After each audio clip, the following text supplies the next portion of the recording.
bienvenue dans ce second épisode du vlog. Aujourd'hui, je suis à Nice avec ma mère, ma sœur et Dolce. Et je commence la journée avec 1 heure de marche. C'est quelque chose que j'ai essayé de mettre en place ces derniers temps parce que ça me fait vraiment du bien. Par la suite, je vais avoir des réunions, des tournages et je vais vous emmener avec moi dans la journée. Vous allez voir un peu comment ça se passe. Je suis en vacances / travail. Je continue à travailler, mais à partir de demain, je vais un peu couper. Et voilà, je vais vous emmener avec moi dans ma marche. Je pense que ma mère va venir aussi avec moi m'accompagner et puis on se retrouve tout de suite. On passe à la pharmacie parce que ma mère a mal au dos. Alors je vous explique, on a eu une galère de Airbnb, mais de ouf. On est arrivé dans un premier Airbnb, c'était une catastrophe, mais vraiment une catastrophe. On pouvait pas dormir, il y avait des rats dans le logement, le lit grinçait, enfin c'était vraiment un film d'horreur, le truc. Et finalement, on a fini par changer, mais avec tellement de difficultés. Et ma mère, elle a eu très mal au dos, enfin bref. Donc là, on est allé récupérer ses médicaments. Et tout ça, quand j'y pense, je me dis qu'il y a des moments comme ça dans la vie où tu as envie que tout soit fluide, tu as envie que tout se passe bien, que t'aies pas de galère, pas de problème. Et là, on est arrivé dans ce Airbnb, on a eu que des galères, on a changé, on a rechangé. Et ce que je me dis, c'est que parfois, il faut prendre les choses avec légèreté et au lieu de résister et de se dire « Oh, c'est chiant, ça devrait être autrement, ça gâche les vacances, etc. » C'est de se dire comment est-ce que ça peut encore plus enrichir nos vacances et comment est-ce qu'on peut en rire et en faire quelque chose de drôle et en faire un bon souvenir plutôt que l'inverse.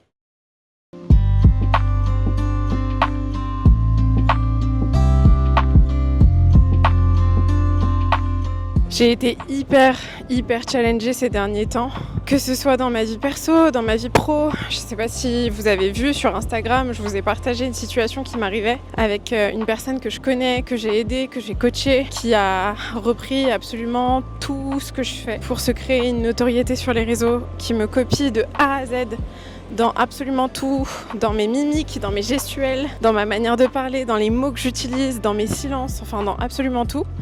Et ça m'a vachement challengée. J'ai essayé de me dire comment est-ce que je peux en faire une opportunité, parce que c'est vraiment mon état d'esprit et vous le savez parce que je vous le partage souvent, mais c'est de tourner chaque situation qui nous blesse, qui nous challenge, qui nous met en colère, qui nous déclenche émotionnellement en opportunité pour nous.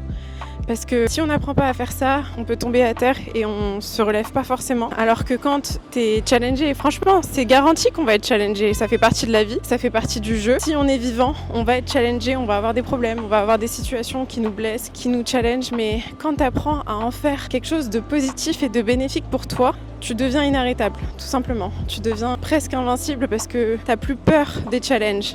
Tu vois à quel point ils peuvent être bénéfiques pour toi et à quel point ils peuvent t'apporter dans ta vie de tous les jours. Au lieu de les voir comme une fatalité, tu les vois comme une opportunité de croissance, une opportunité d'être encore plus fort, encore plus sage, encore plus intelligent, encore plus doué dans ce que tu entreprends. Et voilà, en fait, je me dis que là, je vais le tourner en opportunité. Je sais pas encore comment ou sous quelle forme ça va se manifester, mais je sais que ça va se manifester. Là, je suis en train de marcher sur la promenade des Anglais. Il fait super beau et j'ai décidé de tous les jours marcher au moins 1 heure le matin.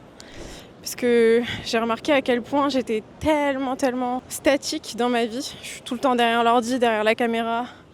Je bouge pas beaucoup, je marche pas beaucoup, j'ai pas beaucoup de mouvements ces derniers temps. Et même quand j'étais à Bali ou quand j'étais à Dubaï, c'est des endroits incroyables, mais c'est des endroits où tu marches pas beaucoup parce que à Bali, t'es tout le temps en scooter, à Dubaï, t'es tout le temps en voiture. Et je me rends compte que ça m'impacte vachement. Donc dès le début de la journée, je marche. Pendant 1 heure, j'écoute un podcast, je me répète des affirmations positives, je me parle à moi-même, je réfléchis, j'ai plein d'idées qui viennent. Et si tu m'écoutes, c'est vraiment quelque chose que je t'encourage à faire. Puis là, je me challenge aussi à filmer comme ça dehors devant tout le monde. Il y a plein de gens qui me regardent, mais je m'en fous. Je me dis que c'est un super bon exercice aussi pour se détacher du regard des autres. Voilà, je vais continuer ma marche et on se retrouve tout de suite. Ok, donc je suis revenue à la maison, je me pose devant l'ordi parce qu'il y a eu un souci avec la newsletter de ce matin, donc il faut que je l'envoie. Et puis direct après, je me prépare, je vais tourner un autre podcast et je vous emmène avec moi dans tout ce processus.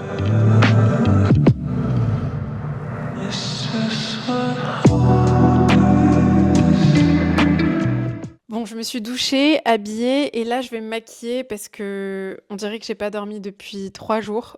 Donc je me prépare, je vais tourner, je vais manger aussi un truc parce que j'ai toujours pas eu le temps de manger. Et ce que je vais faire, c'est que je vais me préparer et je vais discuter avec vous en même temps. Comme ça, on fait d'une pierre deux coups. Vous savez, tout à l'heure, quand j'étais sur la promenade des Anglais, je réfléchissais et je me disais, c'est fou à quel point ce qui nous empêche de prendre des risques, de nous exprimer, de lancer ce business. En fait, dans tous les domaines de notre vie, hein, même dans nos relations amoureuses, dans n'importe quel domaine, ce qui nous empêche de nous lancer et de faire ce qu'on a envie de faire, c'est vraiment la peur de ne pas avoir de valeur, de ne pas être assez.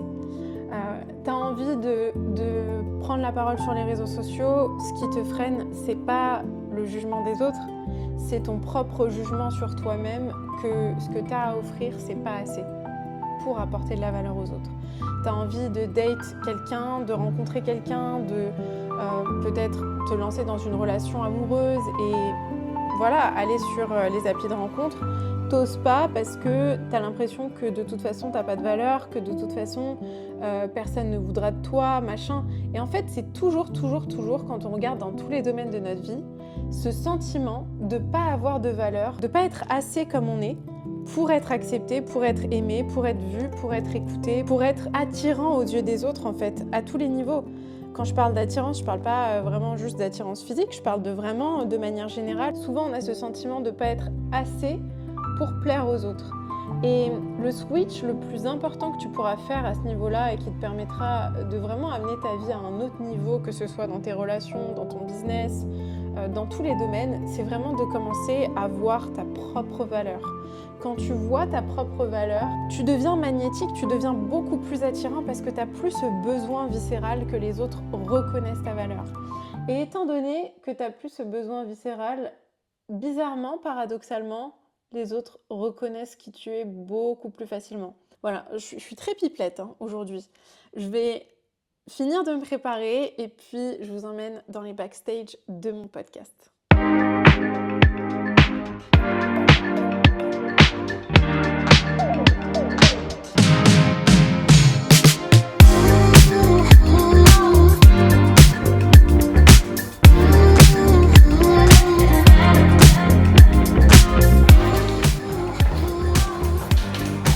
Je suis en retard.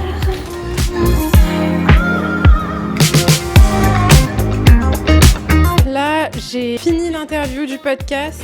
Ça a été vraiment génial. C'était trop bien. C'était trop bien. J'ai passé un super moment et vraiment, c'est un des meilleurs podcasts que j'ai fait où c'est moi qui ai interviewé. Vraiment, j'ai adoré. Mais du coup, là, je suis à la bourre parce que j'ai toujours pas fait de sport.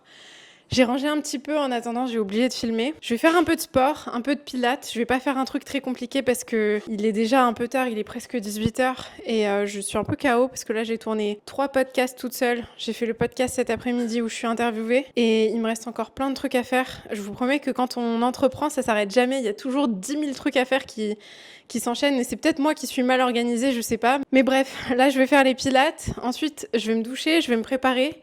Je vais manger parce que j'ai très faim. Et puis par la suite, je vais essayer de terminer tout ce que j'ai à faire. Et comme ça, les prochains jours, je vais essayer de couper un tout petit peu. Et voilà.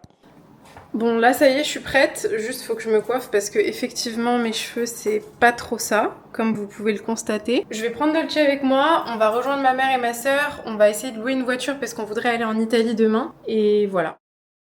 Ok, regardez. Regardez ce qu'on est en train de faire à manger là. Je dis on, mais en fait, c'est moi, je suis son esclave. Voilà, dis-leur. Elle m'a esclavagé. Comment ça, mon ref? Dis-leur. Venez me sauver, Mayday. Voilà, c'est ça qu'on veut. Voilà, j'aime bien. Mais sans manger, on ne nourrit pas. Je vais vous montrer ce qu'elle va nous faire. On va lui donner une note de 0 à 10. Elle est malade, elle. Non seulement c'est moi qui fais à manger, c'est moi je vais faire les courses, mais en plus de ça, on me juge. Il faut ce qu'il faut, hein. Waouh. Regardez le repas de ouf qu'elle a fait, la choquette. Waouh.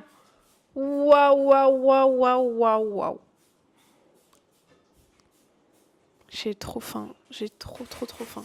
Bon voilà, on a mangé, on a dîné et là, on va se poser, regarder un film. Je pense qu'on va regarder un De Funès et on va faire un bon dodo. J'espère que ce vlog vous a plu, que vous avez pu voir des aspects de ma sœur que vous ne connaissiez pas. Je rigole. Et on se retrouve au prochain vlog. Je vous envoie plein d'amour et je vous aime très fort.